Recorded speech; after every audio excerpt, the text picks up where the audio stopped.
അല്ലടാ, നീ ഗ്ലാസും വെള്ളം മാത്രം എടുത്തോളൂ. അല്ലടാ, അത് സ്വയംഭ സാധനമാണ്. ഇത് സ്വയംഭ സാധനം. ഇതേ ഭാര്യയുടെ ആങ്ങളയുണ്ടല്ലോ, ആങ്ങളെ കൊണ്ട് തന്നതാ. ഫ്രിഡ്ജിനെടുത്ത് വെച്ച ഭാര്യ. ഇതെന്ത് വെള്ളം ചോദിക്കുന്നു? ഇതെടുത്ത് നീ അടി. എന്നാ ഒന്ന് അടിക്ക.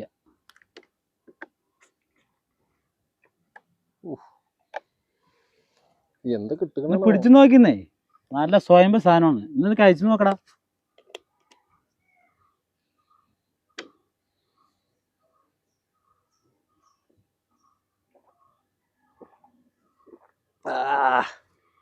എങ്ങനെയുണ്ടാ?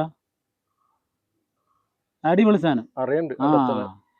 അതെ, എന്റെ ഭാര്യ മാറ്റി വെച്ചാണ്. പിന്നെ എന്റെ ഭാര്യനെ കുറിച്ച് നിക്ക് അറിയണല്ലോ. അറിയണ? എന്റെ ഭാര്യയെ നീ പറയുന്ന മാതിരിയുള്ള ആളല്ല. അവള് ഒരു പൊങ്ങിയേറ്റാണ്. എന്റെ ഭാര്യ പറഞ്ഞ മെയിനില്ലേ, അവൾക്ക് എത്ര പണി ചെയ്തു കൊടുത്താലും മതിയായില്ല. അവള് എങ്ങനെയാന്ന് വെച്ചിട്ടാ, നീ പറഞ്ഞ പോലുള്ള സംഭവം അല്ല അവള്. അവൾക്ക് ഞാൻ എത്ര പണി എടുത്തു കൊടുത്തിട്ടും മതിയാകണില്ല അവൾക്ക്. അറിയോ നീ? അതായത് അവള് പറയണത് നീ വിചാരിക്കുന്ന പോലുള്ള അങ്ങനത്തെ ഒരു ഇതല്ല. അവൾക്ക് പറഞ്ഞു കഴിഞ്ഞാൽ ഒരു കാമത്തിനോട് കൂടി ഒരു ഇത് കളിക്കുന്ന ഒരു കാണിച്ചു കൊടുക്കണ്ട ചോദിച്ചാൽ അവൾക്ക് എല്ലാ ദിവസവും ഞാൻ പണി എടുത്ത് കൊടുക്കുന്നുണ്ട്. ഇതാണ് സംഭവം. എടാ, പണി കഴിഞ്ഞ് ടയേർഡായിട്ട് വീട്ടിൽ പോകുമ്പോഴേ എന്റെ ഭാര്യന്റെ ആ ഒരു എണ്ണ തേച്ചിലൊക്കെ ഒരു സംഭവം ഉണ്ട്.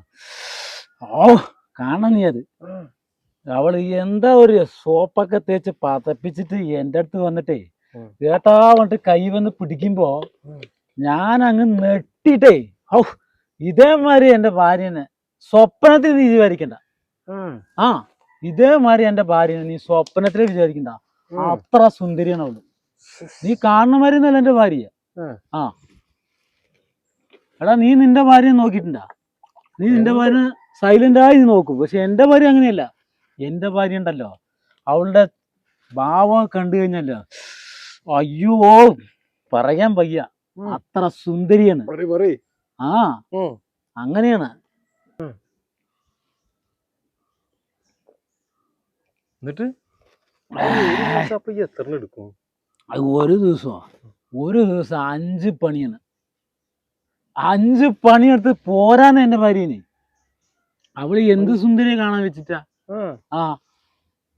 സുന്ദരി പറഞ്ഞ ഈ ലോകത്തെ പെണ്ണിനെ കുറിച്ച് ഇല്ലാത്ത അടിപൊളി സുന്ദരി. ക്ഷീണം പറഞ്ഞ അവളെ കാണുമ്പോഴേക്ക് തന്നെ അവളുടെ ഈ രോമാഞ്ചന്റെ കൈ വീഴാണ്.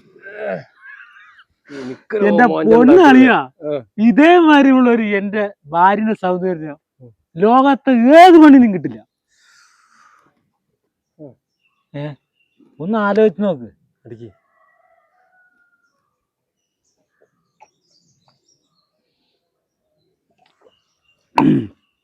അവളുടെ ആക്ടിങ് ഒക്കെ കഴിഞ്ഞ് വരുമ്പിക്കുന്ന നീ പറയണ മാതിരിയൊന്നല്ല.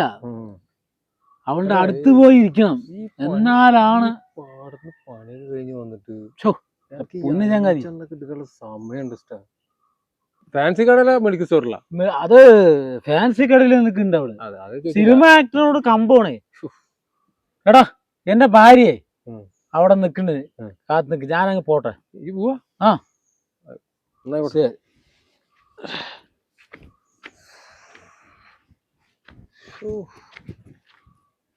ഒരു ഭാഗ്യേ,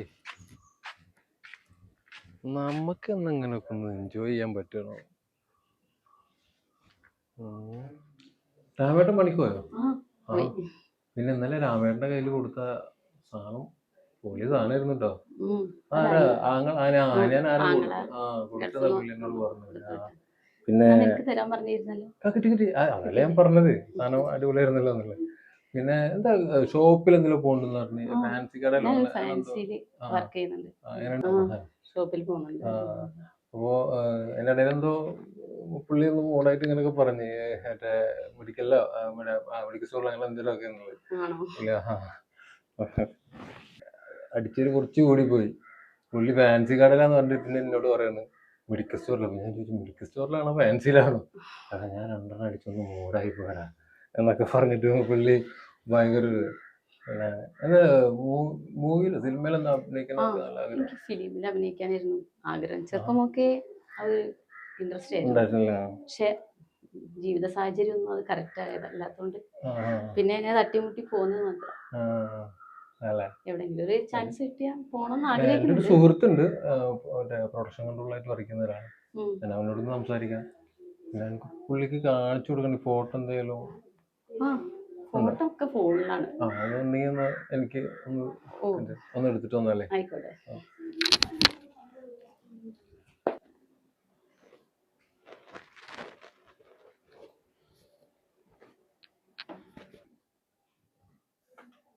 രാമേട്ടൻ വരും. ഞാൻ 8 മണിക്ക് പോകണം കണ്ടിട്ടല്ലേ ഞാൻ അങ്ങോട്ട് വന്നത്. ഓടായിരുന്നു അറിഞ്ഞോണ്ട് വന്നതല്ലേ കള്ളം.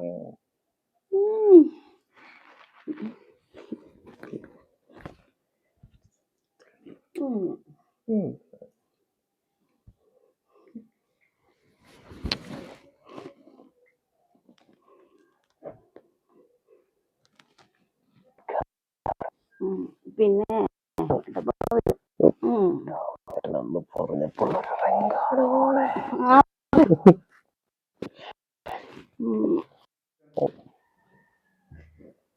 എന്താ സന്തോഷേ നോക്ക്, എന്താ ഫോട്ടോ നോക്ക്.